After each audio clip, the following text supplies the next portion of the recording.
भारत के संस्थापकों ने एक ऐसे देश का सपना देखा जहां दूध की नदियां बहती हों। ठीक है, हम ऐसे ही देश की बात करते हैं, लेकिन जरा बड़ी अजीब सी बात है, हमारे देश में तुम्हें पता है कि दुनिया के औसत से हमारे बच्चों को कम दूध उपलब्ध है।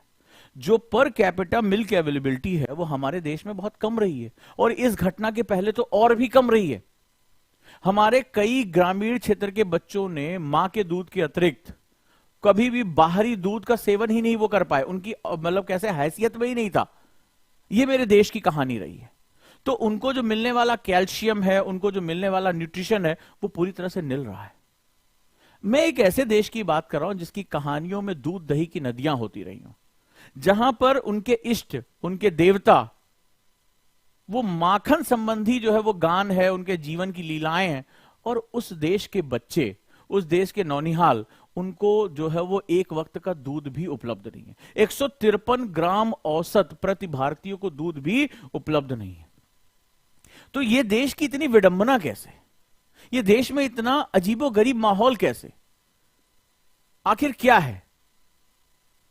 आपको पता है ऐसे बहुत से बच्चे रहे हैं जिनकी माताएं उनको दूध पिलाने में अक्षम रही हैं, और भारत में ऐसे बच्चे जिनको पाउडर वाला दूध भी उपलब्ध नहीं है, और मां के दूध और दूध की कमी की वजह से वो बहुत अल्प आयु में मर जाते हैं। इसको इन्फैंट मोर्टेलिटी कहा जाता है, यानी शिशु मृत्यु कहा जाता है। और कोई राष्ट्र, मेरा एक क्वेश्चन है, कोई राष्ट्र अगर अपने नौनिहालों, अपने बच्चों के जीवन की रक्षा ना कर सके, तो उस राष्ट्र की पूरी संपदा, वो जो आने वाला ह्यूमन रिसोर्स है, उसकी क्या वैल्यू रह जाएगी? और वो भी इसलिए क्योंकि वो एक न्यूट्रिशन नहीं पा रहा है, और राष्ट्र इसके लिए कोई प्रयास नहीं कर रहा है। वो स्विट्जरलैंड से आयात कर रहा है मिल्क पाउडर्स, और देश अपने पैर पे खड़ा नहीं हो पा रहा है। पशुओं का देश, जहां पर इतने पशु हैं, जहां हमारे पास जो है वो इतनी पशुधन संपदा रही है, और वो देश अपने लोगों की रक्षा नहीं कर पा रहा है। उस जो दूध दही है वो अपने नौनिहालों तक नहीं पहुंचा पा रहा है।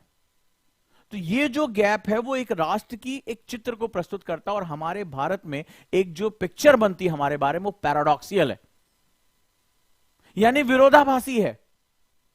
भारत यहीं दो हिस्सों में बढ़ जाता है, एक इंडिया हो जाता है और एक भारत हो जाता है। इंडिया जहां सरप्लस है, जहां चीजें मौजूद हैं, और भारत जो पैदा तो करता है लेकिन उसका उपभोग नहीं कर सकता। और जब किसी राष्ट्र में इतना बड़ा विरोधाभास हो ना, तो राष्ट्र की प्रगति आपस में ही गुथकर खत्म हो जाती है, घर्षण पैदा हो जाता है। भारत का व्यक्ति इंडिया वाले को अजीब नजरों से देखेगा। कहने को तो दोनों के शाब्दिक अर्थ एक हैं, लेकिन जब आप इनकी वास्तविकता देखोगे तो ये दो अलग अलग। इंडिया का बच्चा पढ़ने जा रहा है, भारत का बच्चा कूड़ा बीन रहा है। इंडिया का बच्चा मुंह में कुछ लगा के वो फेंक दे रहा है, उसको नहीं पसंद आ रहा है बर्गर पिज्जा, और भारत का बच्चा उस कूड़े में पड़े हुए पिज्जा को, उस बर्गर को निकालकर खा रहा है। क्या आपने तस्वीरें नहीं देखी? और हम प्रियम्बल में कहते हैं we the people of India, हम भारत के लोग।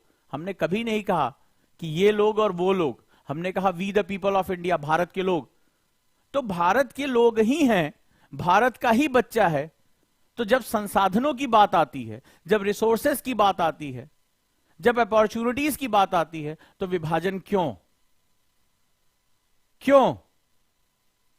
ये प्रश्न जिंदगी भर तुम्हारे सामने आएगा।